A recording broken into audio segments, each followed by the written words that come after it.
ধন্যবাদ প্রধানমন্ত্রী নরেন্দ্র মোদী। এটাই বোধহয় মোদীর গ্যারান্টি। তিনি বলেছিলেন 2019 সালে ম্যানিফেস্টোতেও ঘোষণা করেছিলেন, আমরা ক্ষমতায় এলে আশপাশের দেশ থেকে আগত ধর্মীয় উদ্বাস্তুদের আমরা ভারতবর্ষের সম্মানীয় নাগরিকত্ব দেব, এবং তার 5 বছর পূর্ণ হওয়ার আগে তিনি সেটা করে দেখালেন। কিছু রাজনৈতিক পার্টির নেতা আছেন যারা দেশের স্বার্থে কোনো কিছু গেলেই রেলে করে ঝাঁপিয়ে পড়েন, তার বিরোধিতা করার চেষ্টা করেন। তারা পাকিস্তান বা চীনের ভাষাতে কথা বলেন।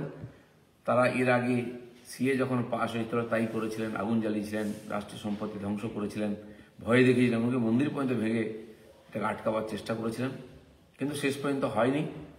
আজকেও মুখ্যমন্ত্রীকে আমরা দেখলাম নিয়ম অনুসারে কথা বলতে, কারণ উনি জেনে গেছেন উনি চেষ্টা করে আটকাতে পারবেন না, কারণ অনলাইনে পোর্টালের মাধ্যমে সমস্ত উদ্বাস্তুরা তাদের নাগরিকত্ব পাবেন। আজ সেই সব কথা ভাবলে খুব কষ্ট হয় যে লক্ষ লক্ষ পরিবার কেবল হিন্দু বা সংখ্যালঘু হওয়ার জন্য বাংলাদেশ, পাকিস্তান, আফগানিস্তান থেকে সর্বস্ব হারিয়ে, মান সম্মান হারিয়ে ভারতবর্ষে চলে এসেছেন।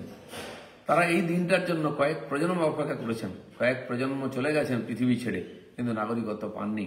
কিন্তু নরেন্দ্র মোদী কথা রেখেছেন, সেজন্য মোদী তাদের আশীর্বাদ অবশ্যই পাবেন। লক্ষ লক্ষ পরিবার রাস্তার ধারে, জঙ্গলে, নদীর ধারে, ড্রেনের ধারে, জলার মধ্যে ঝুপড়ি করে বেঁচে আছেন এই ভারতবর্ষে কেবল নিজের ধর্ম, মা বোনের সম্মান বাঁচাবার জন্য। তাদের সেই যে আকুতি মিনতি, তাদের যে অধীর আগ্রহে অপেক্ষা, সেটা আজকে সফল হয়েছে। তাই চারিদিকে উৎসবের মুহূর্ত, চারিদিকে উৎসবের পরিবেশ। তাই নরেন্দ্র মোদী সরকার সমস্ত বাধা বিঘ্নকে উপেক্ষা করে শেষ পর্যন্ত এটা করে দেখিয়েছেন, সেজন্য কোটি কোটি ধন্যবাদের পাত্র। সারা ভারতবর্ষে এরকম কয়েক কোটি মানুষ আছেন যারা আশপাশের এই 3টি দেশ থেকে এসেছেন। প্রায় 6টি ধর্মীয় সংখ্যালঘু সমাজ থেকে তারা বিলং করেন। তারা আজকে তারা উপকৃত হবেন। যারা সাধারণ মানুষকে ভয় দেখিয়ে রাস্তায় নামিয়েছিলেন তারা ভুল প্রমাণিত হয়েছে, এবং সেই মানুষগুলো যাদেরকে এই পশ্চিমবঙ্গ সরকারের পুলিশ দিনে দিন প্রতারিত করেছে, তাদেরকে বাংলাদেশি বলে ধরে নিয়ে গিয়ে তাদের কাছ থেকে টাকা নিয়েছে, তাদেরকে জেলে রেখেছে। এখনও বহু মানুষ জেলে আছেন। বহু মানুষকে খালি উদ্বাস্তু হওয়ার জন্য ডকুমেন্ট নেই বলে তাড়িয়ে দেওয়া হয়েছে।